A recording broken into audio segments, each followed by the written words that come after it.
estava os outros discípulos e uma grande multidão ao redor dele. Os mestres da lei discutindo com eles. Logo que todo o povo viu Jesus, ficou muito surpreso. Correu para saudá-lo.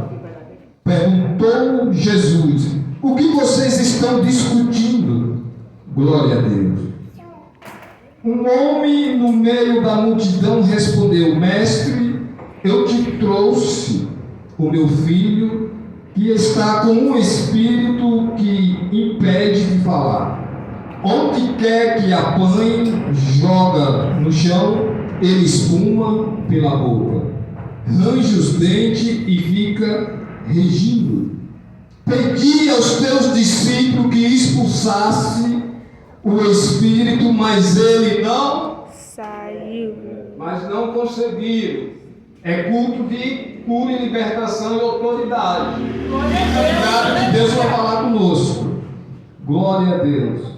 Versículo 9. Respondeu Jesus: ó geração incrédula, até quando estarei com vocês? Até quando terei que suportá-los? Traga-me um menino. Então eles trouxeram.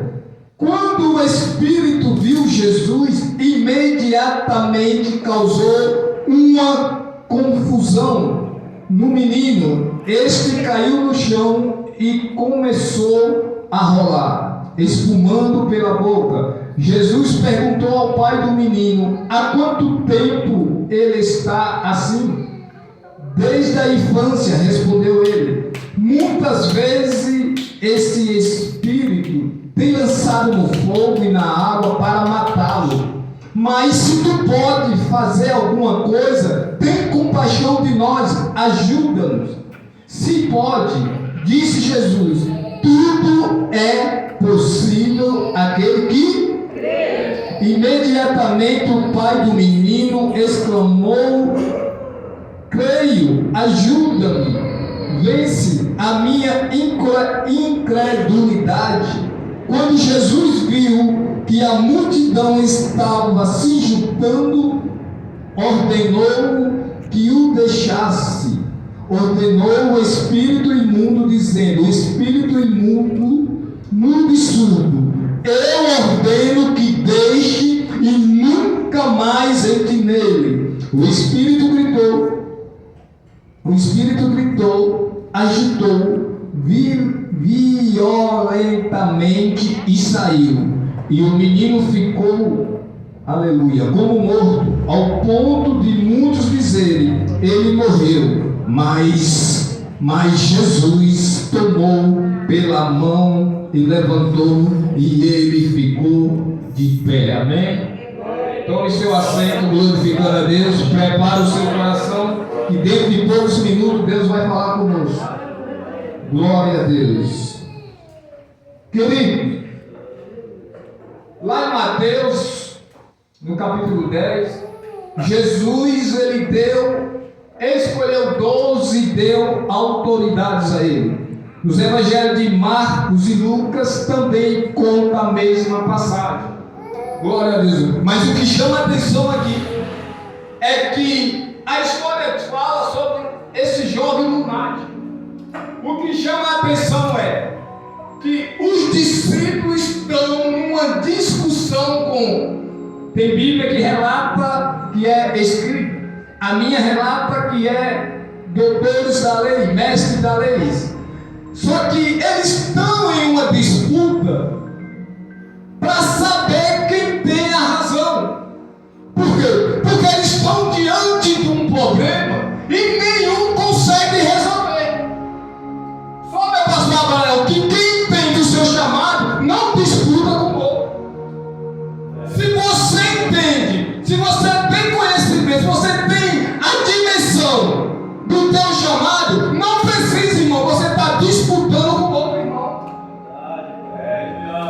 Não tem dessa que eu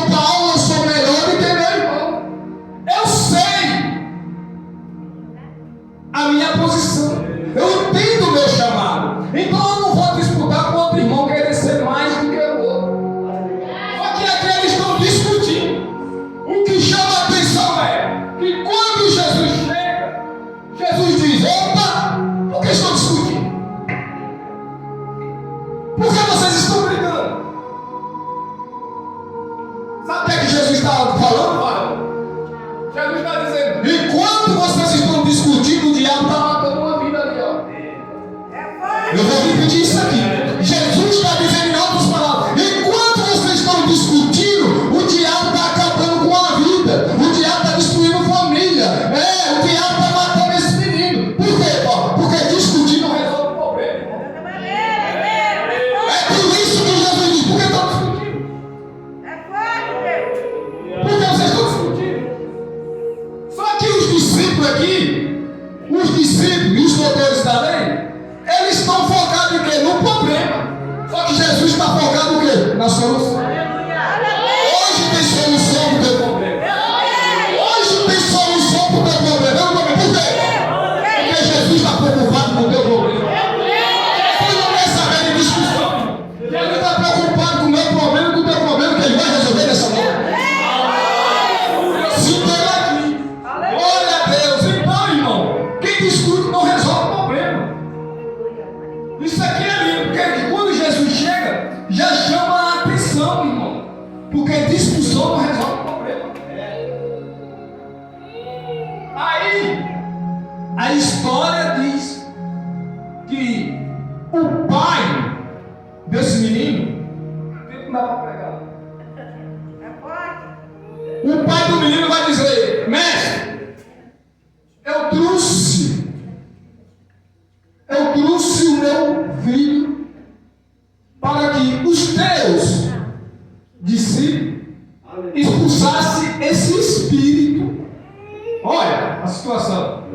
Para que ele expulsasse esse espírito que é surdo e mudo. Ele range o dente, ele espuma pela boca. Sabe o que é isso aqui, irmão?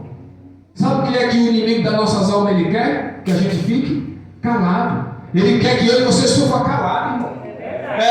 O diabo é assim, irmão. O diabo impede muitas pessoas de falar. Mas só, irmão, que quando Jesus chega, que o pai do menino conta a situação, eu acho lindo, porque Jesus ele não passa a mão na cabeça. Glória a Deus, aleluia. Vem cá, Jesus não deu autoridade para eles, sim ou não? Sim. E por que eles não expulsaram? Viu, pastor Branco? Tudo isso aqui. Eles tinham autoridade de Jesus, sim ou não? Sim. E por que não expulsou? Vai doer, mas repita comigo. Aleluia. Diga: o diabo não respeita aquilo que eu falo. Ele respeita aquilo que eu vivo.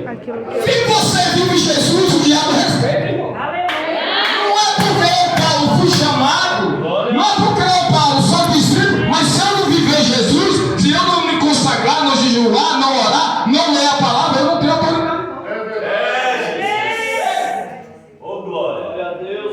Eu não tenho autoridade de Jesus se eu não cumprir com isso aqui, ó. Não é porque eu fui chamado, irmão, que eu vou dizer: eu tenho autoridade, Jesus me deu. Ele tem autoridade, mas se eu e você não buscar, não se consagrar, não orar, não meditar aqui, a autoridade dele se afasta, que é a sua presença. O diabo não respeita aquilo que você fala, ele respeita aquilo que você vive. Se você vive Jesus, ele tem respeito. Agora, se você não vive, ele não tem respeito. Eu não vi. Por quê, irmão? Porque os demônios sabem os que servem verdade e os que não servem. É verdade. Pastor, o demônio ele sabe quem serve a Deus em espírito de verdade e quem não serve. É por isso que uns têm autoridade e outros não têm. Agora diga para mim: Paulo tem isso na Bíblia? Pergunte. Atos capítulo 16, versículo 16, 17 e 18. A Bíblia diz: o apóstolo Paulo está indo para o lugar de oração. Escuta isso aqui. Está indo para o lugar de oração. Encontra no caminho uma moça que tem um espírito de adivinhação. O apóstolo Paulo ele não diz: eu sou servo de Deus, mas o demônio que está na menina vai atrás dele gritando e dizendo: esses homens aqui são servos do Deus Altíssimo. Então o demônio sabe quem é servo e quem não é. Ele sabe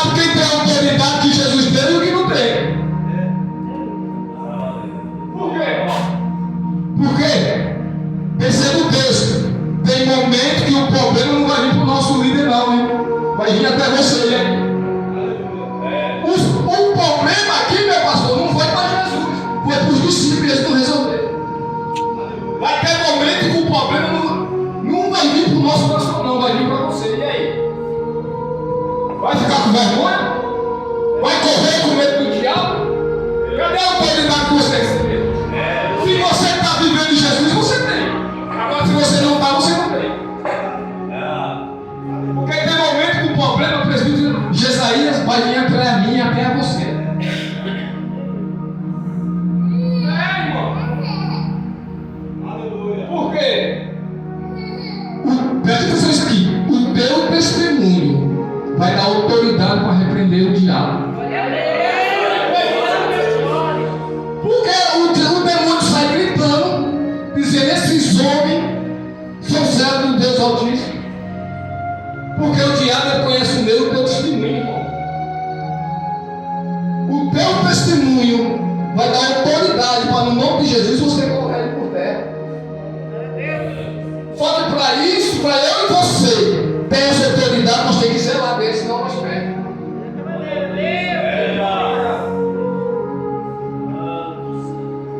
Então, aí Jesus chama a atenção deles e diz: ô geração incrédula. Pensa que Jesus passa a mão na cabeça, né? Jesus não passa a mão na cabeça, não, irmão. Ele escolheu, mas tem que estar na posição. Não é estar com um pé lá e outro cá, não, irmão. É os dois pés firmes em Jesus. Quem tem autoridade para expulsar? Quem tem autoridade para pôr a mão nos enfermos segurar? Viva Jesus, irmão. Nós temos que viver Jesus. Falo isso por experiência minha que eu passei. Eu contei isso para o pastor. Passei por essa experiência de expulsar o demônio a primeira vez no meu trabalho, hein? Sou eu de crente. Pensa que é brincadeira o negócio? Se eu tivesse nome errado, eu quero que o diabo ia falar ali no meio do povo. Ia me envergonhar, mas primeiro ele envergonhar o nome do Senhor. Quem é o povo ali? Os ímpios que tinha ali, que viu a cena. Pensa que isso tem autoridade de Jesus. É só acertei a mão, disse as almas, pronto, acabou. Agora eu sou o cara, é? Não fique na criação com Cristo, não. Não viva Jesus, não. Aí, irmãos, eles não conseguem expulsar os demônios. Repita comigo: não adianta. Não adianta Ser discípulo e não ter a autoridade de Jesus. Não adianta. Não adianta ser discípulo e não ter a autoridade do mestre, irmão. Aí quando Jesus diz geração incrédula, puxa na orelha deles. Aí Jesus diz: geração incrédula, até quando estarei com vocês? Está dizendo. E outros vai estar dizendo: eu não vou estar com vocês a todo tempo, não. Eu vou para o Pai, eu vou embora.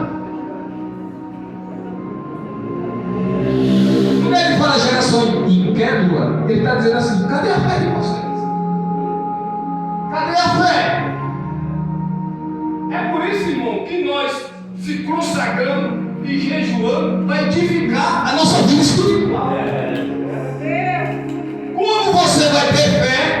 Como você vai ter autoridade se você não edifica a sua vida espiritual com Deus?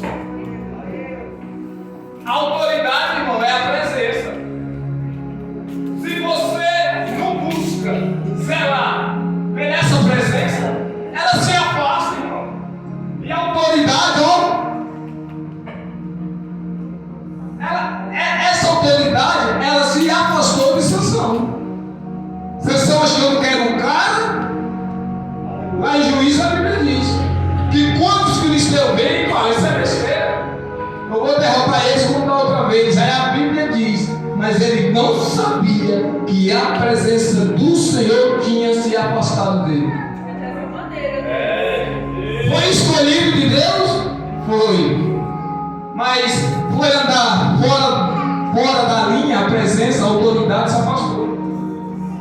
Cuide da coisa mais valiosa que Deus, pela sua graça, nos concedeu, a sua presença. É ela que nos dá autoridade. Glória a Deus. Aí a Bíblia diz, aí Jesus chama a atenção dele e diz: traz o menino. Aí a Bíblia diz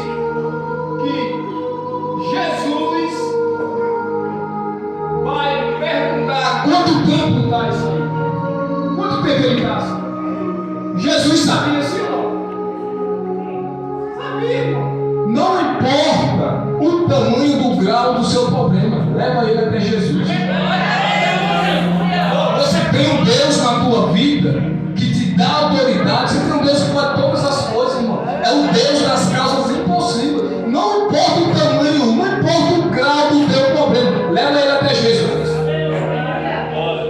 Isso aqui é interessante. Só que, não dá para pregar, mas agora eu vou pregar. Quando? Porque tem bastante coisa que eu não assumi para falar. Quando ele diz há quanto tempo está assim, aqui Jesus já está cuidando, sarando, curando o Pai. Pergunta para mim, por quê? Porque aquilo que afeta os nossos filhos nos afeta. O Pai também está sofrendo, pastor. É por isso que Jesus pergunta, porque Jesus sabe de todas as coisas. Mas ele diz, há quanto tempo isso está assim? Aí ele diz, desde a infância. Aqui Jesus está com um diálogo com o Pai para curar a alma do Pai, para sarar a sua ferida, porque ele também está sofrendo, irmão. Tem feridas, irmão, que vem na nossa vida desde a nossa infância.